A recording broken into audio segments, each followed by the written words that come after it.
Welcome to the 10th episode, that's right, 10th episode of Rewind Heroes. I'm your co-host, Greg Compton. I'm your other co-host, Dan Gaines. I can't believe we haven't given up. We're still here. We're still going to put out content on movies, music, television, everything that we think is cool, we think you probably do as well. So, Greg, What do we got today? We're back. We have so much. We have to just kind of kick into it because there's so much news. We've got some really cool trailers we're going to talk about in the Rewind. Let's just go straight to the newsreel.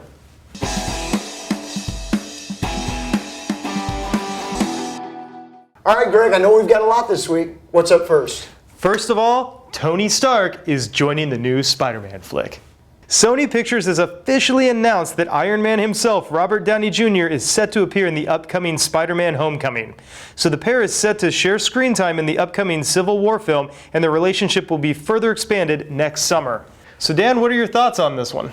Overall, I think it makes a lot of sense. I think that with the mishaps with the Amazing Spider-Man films that came out, not done well at all. I think the best way to get people back on board with a new Spider-Man is to bring one of the fan favorites like Iron Man. So I'm all about it. What about you? Yeah, it completely ties it into the universe. I think it was great. I will say one thing about The Amazing Spider-Man. I did like Garfield's representation. I agree with that you. was the one bright spot. He was great. The writing, the story, and everything else was awful. But he was a good Spider-Man. He was very good, and he was a really good Peter Parker. I kind of liked it. It was a different take on it. No, but, I completely agree. Yeah, so I thought it was cool. What else do we got? Well, it's been known for some time that a Scooby-Doo film is on the way. Much more was learned on the project during last week's CinemaCon. Warner Brothers announced they will be launching an entire series of interlocking films, creating a Hanna-Barbera cinematic universe. So, Greg, when I heard this news, I had some thoughts. What about you? Not a big Scooby-Doo person, except for when I was a little kid, but I think the interlocking universe is the big story here. Yeah. To me, I want to see Space Ghost. Oh, yeah. And, I'd heard that there was a Johnny Quest film coming out or in production now. I can't remember. I think that's Hanna-Barbera. Yeah, is it? Okay. Yeah. Then I wonder if that's a part of this or that's being put together prior to this announcement. Yeah, I don't know. But I think you could do so many cool things. There's so many great characters. But I mean, that's the side I want to see. How about you? Yeah, I think just overall the fact that I bet there's a ton of kids today that don't even know who the Hanna-Barbera cartoons are. That's we true. Do, but Fred Flintstone, the Jetsons, Yogi. I actually am a huge Scooby-Doo fan. And I think bringing this into today's world, and I love the fact that they're going to interlock because in the cartoons there were a lot of overlap. I think it's kind of a cool concept, and it makes sense with the types of films we just talked about, Marvel, that you connect everything, audiences eat it up. So I think it's great. Yeah, and I mean, I didn't dislike Scooby-Doo. I mean, big fan of Daphne. Has Disney found its new scruffy-looking Nerf herder? Although not confirmed, there have been several reports that Alden Ehrenreich, who recently starred in Hail Caesar, has emerged as the frontrunner for the lead role in the upcoming Han Solo spin-off film. Dan, what are your thoughts on this as a Star Wars fan? Yeah, overall, I mean, I still have the reservations about this film that I've always had. I mean, I'm going to have a hard time getting excited about a Han Solo film without Harrison Ford. So before I see a trailer, I'm probably not going to have an opinion one way or the other. I'm just going to sit back and wait and see. What about you? Yeah, I mean, I think, I saw some clips of this guy. I haven't seen him in films. I want to see Hail Caesar, but, I've seen him do multiple roles just in clips and hearing him talk. I think he could pull it off, and obviously he did something that blatantly beat everybody else out in the audition. Good point. Right. So as long as he gets a few mannerisms, a couple catchphrases right, and doesn't try to overdo the Harrison Ford imitation, and it's just a little hint of it, then I think we're okay. Yep, I agree. We'll see what comes with that. That's it. And I think the biggest thing is I don't think you want to get a guy up there that's going to impersonate Harrison Ford. Right. It needs to just be a well-acted, have the swag, and people will buy in. I mean, either way, he's trying to take on an iconic role. And it's big shoes to fill. And it's not really a walk in the park. But speaking of parks, Jurassic World 2 director has finally been revealed. It was previously rumored that the Impossible director, J.A. Bayona, was in contention to direct Jurassic World sequel. But due to commitments to World War Z, it seemed unlikely to happen. Now, following Bayona's departure from the film, Universal Studios has confirmed that he'll be stepping behind the camera for this prehistoric 2018 release. So, Greg, I know we were both big fans of Jurassic Park World 1. What's your thoughts on this sequel and the director? Yeah, I'm excited for the sequel and see where they take it. As far as the director, I don't know much about him, so for me, this isn't a lot of news other than that they've got someone locked in, so really they can start moving along with production and the 2018. So I'm just excited to see what we get in the next year or two for news. Yep, I agree. Just the fact we're getting another Jurassic Park, I'm on board, and the fact we've got a director knowing it's actually happening. So I think it's awesome. I mean, to me, it's just another sign. Speaking of signs, M. Night Shyamalan is working with TNT in reviving Tales from the Crypt. But there's a bit of a twist. The show will be a 2-hour horror block that will feature both long-form and short-form stories. Now, Tales from the Crypt originally rose to popularity with the HBO series. There's no mention of whether or not the Crypt Keeper will be featured or the score from Danny Elfman, but Shyamalan is set to direct the first outing, and then TNT will also be adding other programming to this 2-hour block at a later time to kind of add in here. So the big thing is, that's interesting. They're going anthology style. You've got 2 hours, but you might have multiple short stories in here. You might have an hour long. Are you going to have that and then like something totally different, like an American Horror Story-esque show tied together, almost like this Fright Night evening of TV? What are your thoughts on all this? Yeah, I think it's an interesting concept, and I'm open to see what it's like. I think I don't really know what to expect, really, and truthfully. Yeah. Like, with that hour, what is that going to be? If it's kind of like an American Horror Story, we can have some kind of storyline that continues. That's cool. Yeah. But overall, I didn't watch Tales of the Crypt a ton when I was younger, but when I did see it, I liked it because I always felt like I was doing something I shouldn't be. It always felt a little edgy to me for probably how old I was. Yeah. So I'm all about it. We'll see what they come up with. Yeah, and for me, I mean, I didn't watch a lot of it at the run because I was a little young, but I've gone back since and I've seen all of them, and I loved it. I mean, man, they had Roger Daltrey's in some of these. I mean, Harry Anderson that used to do Night Courts in one where he's a cartoonist, cartoons come to life. Timothy Dalton was in one where he's a werewolf. I mean, there's a ton of guest appearances. I mean, it's obviously all 90s HBO, but there was something about, you heard that theme song, and sometimes the best part was that intro and ending with the Crypt Keeper. So I think you have to keep that feel. So I'm curious if they go edgy, if they change it too much and it's like a Black Mirror and it's only, Tales from the Crypt in name. How far will it go? Now, Shyamalan's taken a lot of crap before, but he has written some good twists and things. So I think if he knows the genre he's really working in, he could do some cool twisty things that works for TV. This seems like a good sandbox for him to play in. Yeah, some of that stuff works better on TV than movies. I agree. I mean, The Village took some heat, but that would have been pretty cool as a Twilight Zone episode or a Tales from the Crypt. But we better get the Crypt Keeper. We better. I think that's got to happen. I know. So that's good. And speaking of anthologies, we got another one coming back. Apparently, they're going to be working on a Twilight Zone reboot. But this one's even another weird thing with TV. They want to take the director or creator of BioShock, I believe, video game, is going to direct the first one, but they want to blend it as an interactive experience. So almost somewhere between a movie and a video game where viewers direct the direction of the episode. I don't know how that works. I don't know what that means. I don't know if you can watch it on ordinary television or what. Yeah, so we need to see where that goes. Twilight Zone's always been up and down trying to reboot, but you don't really beat the Rod Serling. But I think that's an interesting thing to look for. Yeah, definitely. So any thoughts on Twilight Zone? Nope. None at all. Okay, that's fine. I see how it is. Well, let's go to another zone. Let's go to the Rewind and talk about some of these trailers that came out. Let's do it. All right, to the Rewind.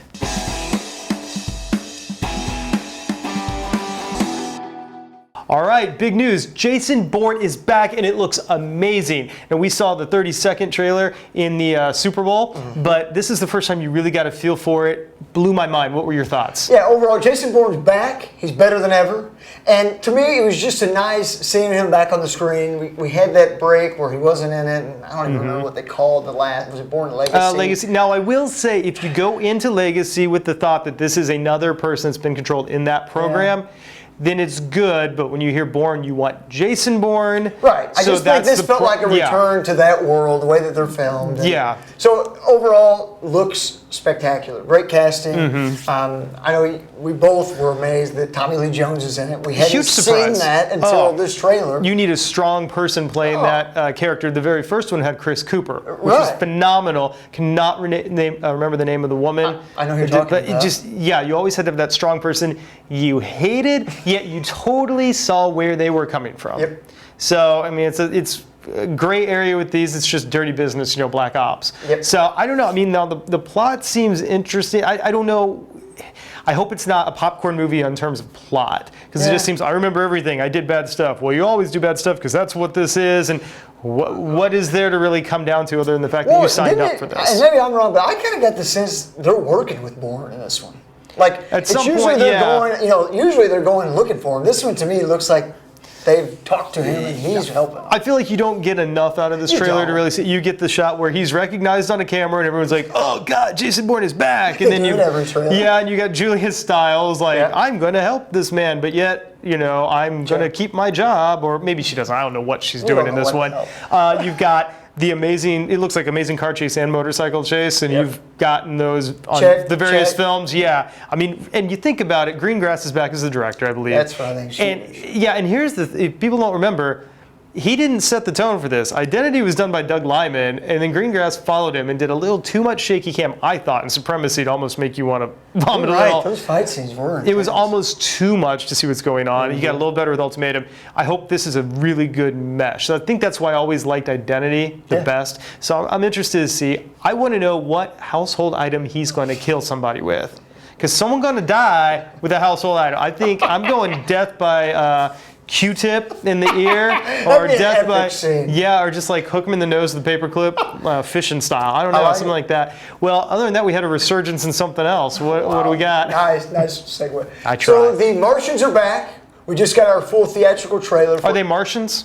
I don't know. It's called aliens. There you go. Independence Day Resurgence. The trailer just dropped. This thing has explosions that explode. I think basically what I can take from this is that we're going to get to turn our brain off for about 2 hours. Yeah. But it looks awesome. It looks like it's going to be a fun summer movie. I love the fact that Jeff Goldblum's back, Billy Pullman's back. We're blowing up some landmarks. We're blowing up some landmarks. So I'm excited about it. What about you?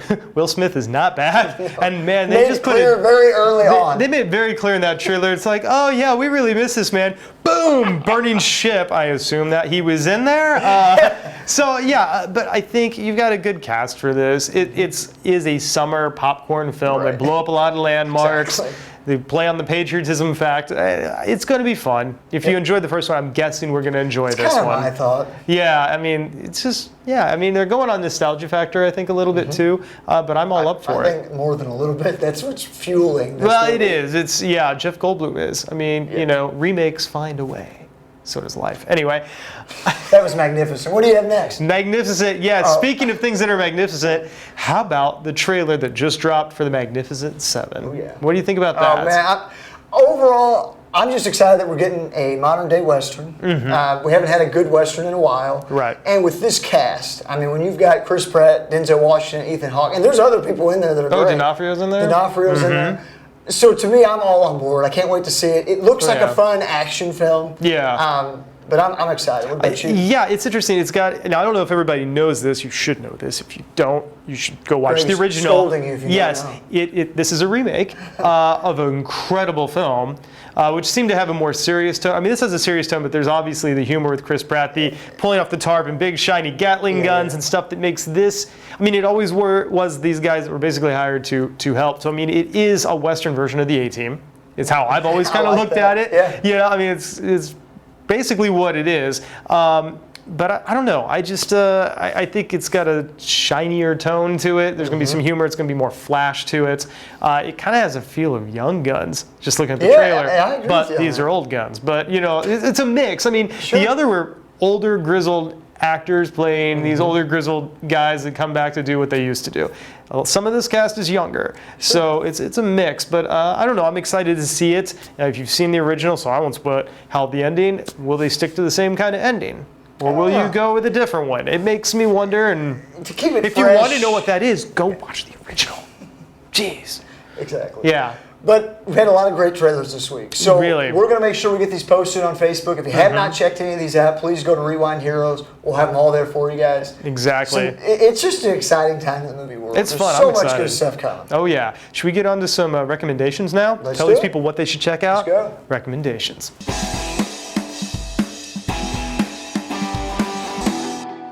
So, Greg, kind of an unusual week this week. What do you have as a recommendation?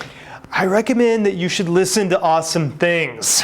This has been a rough year for musicians. And earlier this week, Prince passed away, which has been, I don't know, it's really hit people hard when you start checking your Facebook, social media, everything. Everybody's talking about it. Yeah, and this is the same year Bowie passed away, but we didn't talk about that because that was about a week or two before we started the show. Yeah, right. So no, I mean, I think that was huge. And Prince was, I won't claim that I'm a Prince fan. I really enjoy Prince. I just don't, I won't say I'm a fan of somebody unless I feel like I actually really know a lot about their catalog. And the guy was prolific. There's so much. Oh, so, I mean, but now if you've only listened to the stuff that you hear on the radio, do yourself a favor and listen to some more stuff. First, go ahead and listen to his greatest hits. Find something like that. You aren't going to find really him on Spotify. He was against that kind of thing. So, but you can get stuff on iTunes, things of that nature. Yeah, check out, I don't know, start with the greatest hits, you know, and the Purple Rain soundtrack, and you're going to hear the songs everyone knows, oh, Kiss, and, you know, Cream, and all these, Seven, all these songs. Yeah, you get that, but some of those don't showcase just how good of a guitarist this guy was, and I am a guitarist, so when I listen to it, it just blows my mind. Yeah. And if, you know, if you're from Indianapolis, you probably watched the Super Bowl show, like, well, everybody watches it, but probably hit you kind of like, yeah, this is, you know, the Colts were playing the one that, well, the one that the Colts won recently. Prince was playing, gosh, was that 2007? Yeah. When it was actually raining when he played Purple Rain. But the guy is an amazing guitarist. You can check out, again, I'm not too much up on this, but you can listen to things. I know he had an album called Lotus Flower, which overall was kind of a weaker album, but he had a cover of Crimson and Clover on there. He had a song that sounded very Hendrix style, actually one or two, something that was kind of bluesy that just showed that off. And then he also has I think it's a 4-album collection called Crystal Ball. I can't swear to this, but there was, if that's the name or something similar to that, there was an album that was all just him with an acoustic guitar, and it just was killer. So I think that's a Prince that the Prince fans, why they're so passionate, that's why. I mean, the guy had amazing stuff played.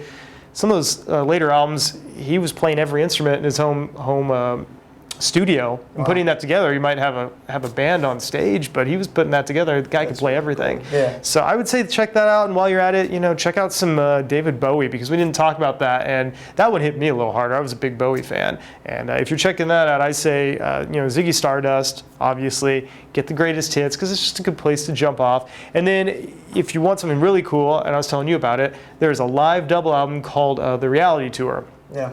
Which right after you had a heart attack, it was recorded. So I think it was recorded maybe 10 years ago. It was released, though, I don't know, 3-4 years ago, this double album. But man, amazing versions of, you know, Hero and Rebel and Man Who Sold the World, just a ton of stuff. So, I mean, you know, we miss Prince, we miss Bowie. People are getting older, things are happening. And, you know, we lost Henley from the Eagles. I mean, I'm not an Eagles fan, but it's been a rough year for music. So do yourself a favor, go out there, listen to some of these classics, check them out, and just enjoy, you know, rock out. You have any thoughts on it? Yeah, I was just going to say, it was incredible to me that everywhere you looked yesterday, people were talking about Prince and how important his music was to them. To me, that was really neat to hear, just whether you're listening to the radio where people were calling in, or you're on Twitter and people are reaching out and talking about their concert experiences. And I don't know, it was just a really cool thing. Yeah. I get myself as well, I'm not a huge Prince fan, but I can respect the artist that he was. And the guy's a music icon. So huge loss for the music world. Yeah, so. It's like I like almost everything I've ever heard him do. It was just a lot that I just haven't heard. That's kind of how I feel. I just haven't heard much of this stuff. Exactly. No, it was great. So yeah, do yourself a favor. Check those things out. I think that about does it for a show. Where can they find you on the old interwebs? The old interwebs. So I'm on Facebook. You can find us at Rewind Heroes. Me personally, you can go on Facebook and Twitter at Dan Gaines. That's pretty much it where I'm at. What about you? Yeah, I'm at gcompton007 on the Tweeterverse. So yeah, and check us out there. You can email us. Where is this Tweeterverse? It's in the cloud. Okay. And you could go ahead and you could email us at rewindheroes@gmail.com, and we might even check that. So, you know, we'll get back to you. Promise, but let us know what you think. If there's things you want us to add, then we know you're actually one of the 30 people watching, and then we can maybe implement stuff. Share this video. We need to share it on Reddit, share it wherever. Just, get the name out there. Well, until next time, be kind. And please rewind.